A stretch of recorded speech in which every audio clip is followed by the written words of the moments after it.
We recently spent a week in Shenandoah River State Park, also known as Raymond R. Andy Guest Jr. State Park, and we had a wonderful time taking in views of the South Fork of the Shenandoah River and the wildlife in the area while we were there. This state park is located in Virginia, about 70 miles west of Washington, D.C. Hey guys, welcome back. My name is Stoof with Travel SzN. In this video, we are going to show you 5 things to do while visiting Shenandoah River State Park. While you're here, consider subscribing to our channel if you enjoy travel and nature-related content. While visiting Shenandoah River State Park, the number one thing on this list is to see the Shenandoah River. There are a few hiking trails along the South Fork of the Shenandoah River and some areas with a ramp down to the river for you to launch kayaks and rafts and tubes, including a larger boat launch near the picnic area at Shenandoah River State Park. All of these boat launching spots are meant for kayaks, canoes, rafts, and tubes. The Shenandoah River is known for its smallmouth bass fishing, especially in the spring. You're welcome to fish from the shoreline or from a raft, tube, or kayak along the river. Just make sure you have a Virginia state fishing license before you get out there. Those are available to purchase online or in the visitor center.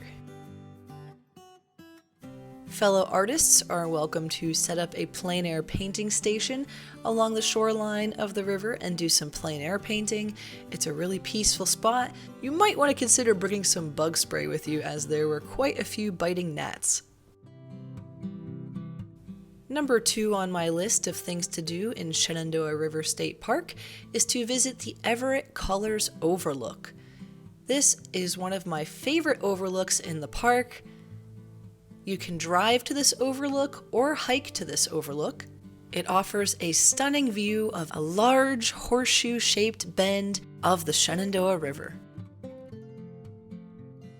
I visited this overlook on a rainy day, so we had some low-lying clouds in front of the mountains in the distance.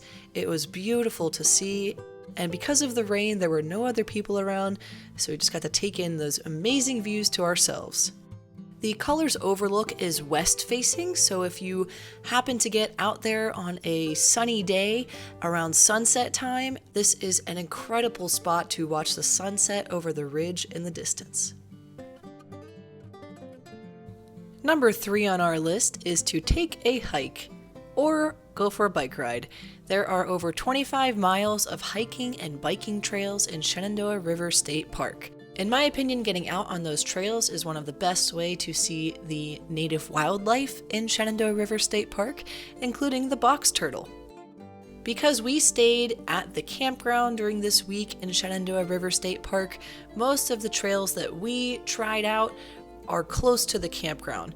We hiked the Bluebell Trail, which follows along the South Fork of the Shenandoah River and takes you over to the day-use picnic area.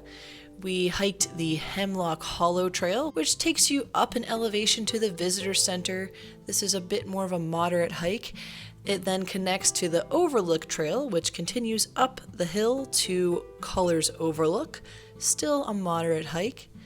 And we also did the Campground Trail, which is a moderate hike from the campground going uphill to Colors Overlook. If you're starting at the Overlook and going to the campground, then you'll be hiking downhill most of the way. All of the hikes that we did in this park were easy to moderate rated.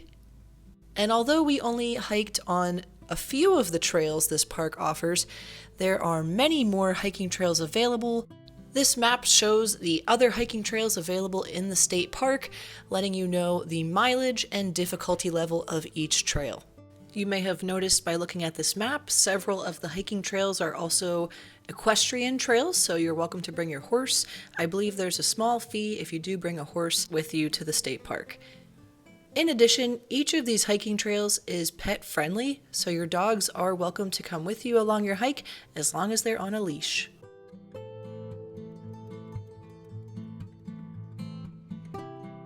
Number 4 on our list is to check out the State Park Visitor Center. Located along Daughter of the Stars Road on the way down to the picnic area, the visitor center is open daily from 8 to 4. Unless they don't have enough rangers to staff it, then it may not be open. The visitor center was open each day we were in the park, and it is beautiful inside. They have a lot of information about the history of this area, how this came to be a state park. They have live fish and reptiles in the visitor center, as well as taxidermized species of birds, different mammals, and furs. If you want to learn more about the history and the nature of this area, the visitor center is your #1 spot to go. The final item on my top things to do in Shenandoah River State Park is to enjoy a leisurely picnic in the picnic area of the park, or if you're hoping on spending more time in the park, get a campground reservation. If you are a day visitor and you want to enjoy some picnicking time in the park is open for day visitors from 8 a.m. until dusk.